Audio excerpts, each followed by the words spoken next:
नमस्कार, आप देख रहे हैं खबरनामा भारत। अभी हम औराई विधानसभा में हैं। औराई विधानसभा में शिवसेना पार्टी के उम्मीदवार प्रदीप कुमार जी से हम बातचीत करेंगे। पहले इनका हम परिचय देते हैं आपको थोड़ा। प्रदीप जी मुजफ्फरपुर में 5 साल से सक्रिय है। औराई विधानसभा में आपको भी पता होगा, बहुत सारे जनता को भी पता होगा, 2-3 साल से औराई में हमेशा तत्पर रहे हैं जनता के लिए। परेशानी हो, सुख हो या कोई भी समस्या हो, हमेशा ये साथ में रहे जनता की। इस लॉकडाउन में कितनी समस्या हुई है, ख़ास तौर पे हर एक नेता, हर एक कैंडिडेट लोग घर में बैठे, लेकिन एक ऐसा प्रत्याशी प्रदीप कुमार जो घर में न बैठ के बाहर निकल के लोगों के बीच आए और जो भी परेशानी है उसके बीच में उन्होंने डट के सामना किया। इसी के रिगार्डिंग हम बातचीत करेंगे और ख़ास तौर पे इस बार चुनाव भी लड़ रहे हैं। चर्चा का विषय काफ़ी है इनका। औराई विधानसभा में लोगों के बीच में चर्चा है कि इस बार प्रदीप जी की पार्टी आ रही है, प्रदीप जी इस बार एमएलए बन रहे हैं। अब देखते हैं आगे क्या होता है। सबसे पहले प्रदीप जी ये जानना चाहेंगे, लोगों से मिल रहे हैं, लोगों की क्या प्रतिक्रिया आ रही है, अपना पर्सनल व्यू। सबसे पहले राजीव जी, आपके न्यूज़ चैनल को मेरी तरफ से कीमती समय निकालने के लिए बहुत बहुत धन्यवाद।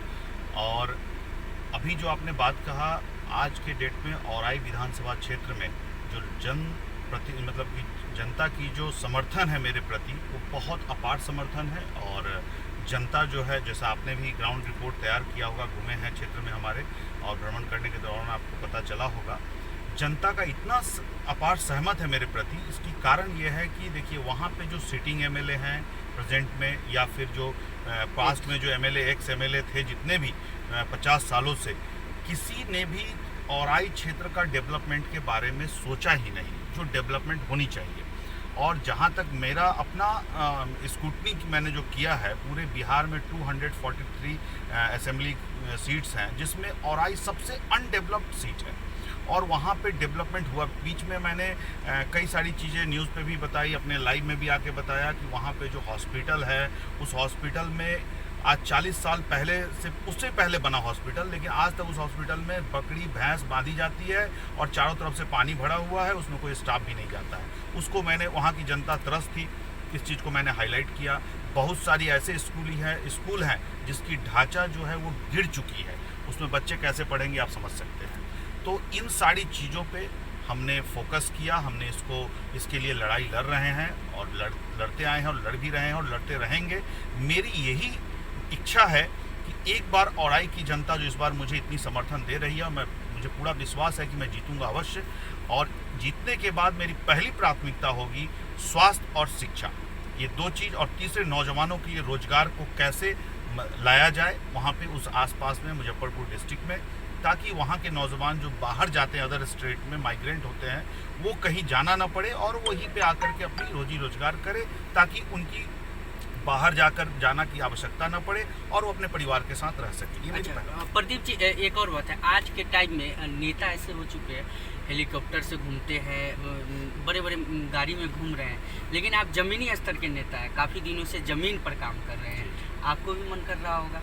नहीं, देखिए, मैं आपको क्या बताऊँ, मैं एक साधारण सी नौकरी करके और सैलरी ड्रॉ करके भारत सरकार को टैक्स पे करके और उन्हीं पैसों से जनता की सेवा करता हूँ। मुझे हेलीकॉप्टर पर चढ़ने का शौक़ नहीं है, और जिस दिन जनता जनार्दन मुझे अगर चढ़ने के लिए बोलेगी तो अलग बात होगी, लेकिन मुझे कोई शौक़ नहीं है कि मुझे हेलीकॉप्टर से रैली करूं। मैं ज़मीन से जुड़ा हुआ व्यक्ति हूं और ज़मीन पे ही रह कर काम करना चाहता हूं। देखिए, मैं एक चीज़ आपको बताता हूं कि मैं जो ज़मीन और हेलीकॉप्टर की बात बताए हैं, उसी पे मैं आपको बता रहा हूं कि एक बार नदी ने कुएं से बड़ी अकड़ करके बोली कि देख तू क्या कर रही है, मैं ऊपर से हिमालय से निकलती हूँ, ऊपर से नीचे की ओर आती हूँ, पूरे जनता की, पूरे संसार का जल से जलमग्न करके उनको प्यास बुझाती हूँ। तो कुएं ने नदी से कहा कि बहन जी, भटकाव और ठहराव में कुछ तो अंतर होगा, इसीलिए आप ऊपर से नीचे को आती हैं और मीठे से खारे में मिल जाती हैं, और मैं नीचे से ऊपर को आता हूँ और मीठे का मीठा ही रहता हूँ। इसलिए आपकी डेप्थ जो है, your depth is your identity, आपकी गहराई ही आपकी पहचान है। तो मैं ज़मीन से जुड़ा हुआ हूँ और ज़मीन पे ही रह के काम करूँगा, क्योंकि जो देखिए, जनता मुझे वोट करती है, इसलिए करती है कि उनकी समस्याओं का समाधान हो, तो मैं उनकी समस्याओं का समाधान करने के लिए खड़ा हूँ। और आपको पता भी होगा कि मैं अपने बड़े बेटे को मैं पहला पॉलिटिकल बिहार का पर्सन हूँ जो अपने बेटे को एज ए डिफेंस में कमीशन ऑफिसर भेज रहा हूँ। तो मुझे बड़ा गर्व होता है कि मेरा बेटा देश की सेवा करे और मैं जनता की सेवा करूँ। जनता की सेवा करें। लेकिन एक और बात है, जो सिटिंग कैंडिडेट है वहाँ के, जो जितना 5 साल में उन्होंने काम नहीं किया उतना आपने 2 साल में काम करके रख दिया। जरूर, ये तो कुछ नहीं है, अभी तो मैं एमएलए बना भी नहीं हूँ। अगर जनता की आशीर्वाद जो मेरे साथ है तो मैं विश्वास दिलाता हूँ कि 5 सालों में मैं नहीं बोलूँगा, मेरा काम बोलेगा। और आपको बता दूँ कि जो औराई की जो स्थिति है, मोदी जी कहे थे कि मैं स्मार्ट सिटी बनाऊंगा। मैं स्मार्ट सिटी तो बात नहीं करूंगा, मैं एक औराई को स्मार्ट प्रखंड जरूर बनाऊंगा और औराई में एक स्मार्ट गांव भी जरूर अवश्य बना के दिखाऊंगा। और ये 5 सालों के अंदर ये सारा काम मैं करके बताऊंगा। स्मार्ट गांव की आपने बात की, लेकिन स्मार्ट रोड कौन बनाएगा? रोड की स्थिति इतनी दयनीय है, पुलिया देख लीजिए या नाले की समस्या देख लीजिए। अभी हाल फिलहाल एक चचरी की समस्या आई थी, उस पर आपका क्या कहना है? देखिए, चचड़ी की जहाँ तक बात है, मैं आपको बता दूं कि चचड़ी के लिए हमने जो है अपना क्या कहते हैं, कल भी मैंने कुछ लोगों को कहा कि चचड़ी पुल से मैं 2 से 2.5 सालों में निजात दिला दूंगा औराई में, अगर जनता मुझे मौका देती है। और रही बात सड़क की, तो सड़क की तो स्थिति सचमुच बहुत ख़राब है। नीतीश जी बोलते भी हैं कि हमारी जो है हमने सड़क बनाया, बिजली दी, ये सब की। देखिए, बहुत सारी अभी कुछ डेवलपमेंट का काम जो आप सोचेंगे उतना बृहद पैमाने पर नहीं हुआ, अगर कंपेयर करेंगे अदर राज्यों की। तो हमारी कहीं ना कहीं मेरा फोकस सड़क से लेके एक छोटी छोटी समस्याओं तक जुड़ी हुई है। और देखिए, जब मैं बोला हूँ कि औराई को स्मार्ट प्रखंड बनाऊंगा, स्मार्ट गांव बनाऊंगा, तो मैं बता दूं कि उसमें सड़क तो अवश्य होगा ना। सड़क अगर अच्छा होगा तभी तो वहाँ से अगर कोई बीमार पड़ गया तो मुजफ्फरपुर आना है, पटना आना है, तो उनको कम समय लगेगा। चचड़ी पुल की जहाँ तक बात करते हैं, तो अत्रार घाट से जो बनेगा, मैं आपको दिखाना चाहता हूँ। देखिए, मैंने ये प्रत्यक्ष किम प्रमाणम, मैं सर्कमस्टांशियल एविडेंस पे विश्वास करता हूँ। मैंने ये रिपोर्ट अपने पैसे से 68,000 रुपया दे करके लेबोरेटरी से जांच करवाया वहाँ की मिट्टी का, जिसका सीबीआर रिपोर्ट 12.87 है, जो मैंने पहले भी कहा था।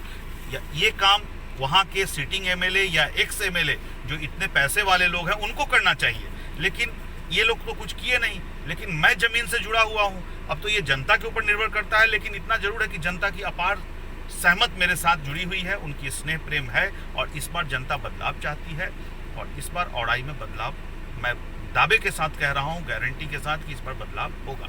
बदलाव चाहती है। लेकिन एक और बात है प्रदीप जी, ये तो पूरा देश की समस्या है, बेरोजगारी, महिला और शिक्षा। ये शिक्षा खास तौर पे औराई में शिक्षा है ही नहीं, जीरो लेवल पे, ग्राउंड लेवल पे जाते हैं लोग। आज भी वहाँ पर लोग झुग्गी झोपड़ी में रहते हैं। स्थिति इतनी दयनीय है, बेरोजगारी की समस्या है। आप आते हैं चुनकर, तो कैसे इस सब पर काम करेंगे? देखिए, सबसे पहले तो मैं आपको बता दूं कि अगर रक्षक ही भक्षक बन जाए तो आप किसी चीज़ से सिक्योर नहीं हो। तो आपको जैसा पता होगा कि शिक्षा मेरी फर्स्ट प्राथमिकता है, शिक्षा और स्वास्थ्य। शिक्षा को कैसे डेवलप किया जाएगा, सबसे पहले इसमें तो बहुत ज़मीनी स्तर से आपको काम करना होगा। जो भी टीचर हैं, जो अपनी सही जिनको हम सैलरी दे रहे हैं, वो अपनी 100% इफोर्ट स्कूल में नहीं दे रहे हैं। पहले मेरी ये रहेगी कि उन शिक्षकों को मोटिवेट करके, न कि उनको टाइट करके, ठीक है ना, उनको मोटिवेट करके, अगर उनको कुछ ट्रेनिंग की ज़रूरत हो उनको शिक्षा के लिए, तो उनसे बाहर से अच्छे अच्छे लोगों को, ट्रेंड लोगों को बुला करके उनको शिक्षा में उनको ट्रेनिंग दी जाएगी। इसमें कोई शिकायत की और शर्म की बात नहीं है। उनको अच्छा एजुकेट किया जाएगा ताकि वो बच्चों को अच्छा एजुकेशन दे सके। इसमें बहुत सारी चीज़ें, हमारी ग्राउंड रिपोर्ट मैंने तैयार करके रखा है, हमारा इलेक्शन मैनिफेस्टो में भी ये सारी चीज़ें हैं। और शिक्षा को, स्वास्थ्य को और लॉ एंड ऑर्डर को, इन चीज़ों को मैं ठीक करूँगा। जैसे आपको पता है कि मैं ही पहला व्यक्ति हूं जो नीतीश कुमार जी के बारे में मैंने आवाज़ उठाई थी कि बालिका गृहकांड जो हुआ था उसमें उनकी नार्कोटिक, जी बिल्कुल बिल्कुल, उसमें उनकी नार्कोटिक टेस्ट हो, ताकि जनता के सामने दूध का दूध और पानी का पानी हो जाए। मुजफ्फरपुर में नवरूणा केस हुआ था, जो हत्याकांड हुआ था, अभी भी वो चल रही है, सीबीआई जांच कर रही है। लेकिन मैंने कहा था कि मैं पहला व्यक्ति हूं, उस समय डीजीपी गुप्तेश्वर पांडे पद पे आश्रित थे, तो उनके खिलाफ भी मैंने आवाज़ उठाई थी कि उनका भी नार्कोटिक टेस्ट हो इस मैटर में, क्योंकि उसमें वो 100% इन्वॉल्व है, ये मेरा मानना है और जनता का भी मानना है। तो उनका भी एक बार टेस्ट हो जाए ताकि दूध का दूध पानी का पानी हो जाए। तो लीची वाला जो हुआ था पिछले साल मुजफ्फरपुर में, हाँ, इसमें भी आप अच्छे खासे आवाज़ उठाए थे। देखिए, चमकी बुखार में तो मैं ही पहला व्यक्ति हूँ जो, मुझे आज डेट भी याद है, 18 जून को 2019 को नीतीश कुमार जी को मैंने काला झंडा दिखाया था और उनको हॉस्पिटल में आने से रोका था। बाद में चूँकि सरकार में है, पावर में है, मुझे सेवा करने का मौका नहीं देने दिए, अंदर जाने नहीं दिए, फिर भी मैंने उन बच्चों को जहाँ तक हो सका मैंने SKMCH में मदद किया। देखिए, मुझसे जो हो सकता है मैं करूँगा। पावर में न रहते हुए मैंने इतना कुछ किया है। अगर मुझे एक बार जनता जनार्दन मुझे सत्ता में लाती है, पावर में लाती है, मौका देती है, तो मैं विश्वास दिलाता हूँ कि मैं नहीं बोलूँगा, मेरा काम बोलेगा। आप नहीं बोलेंगे, आपका काम बोलेगा। तो ये प्रदीप जी थे जो औराई विधानसभा से इस बार शिवसेना पार्टी से उम्मीदवार है और चुनाव लड़ रहे हैं। कहीं ना कहीं प्रदीप जी का भी बात कहना सही है कि अगर इनकी पार्टी और इनकी सरकार बनती है तब हम पावर में आएंगे तो काम करेंगे, और काम बोलता भी और दिखता भी है। 2 साल से इन्होंने जो किया है वो दिख रहा है। हमने भी कितने बार कवर किया है इनको और लगातार हम टच में हैं।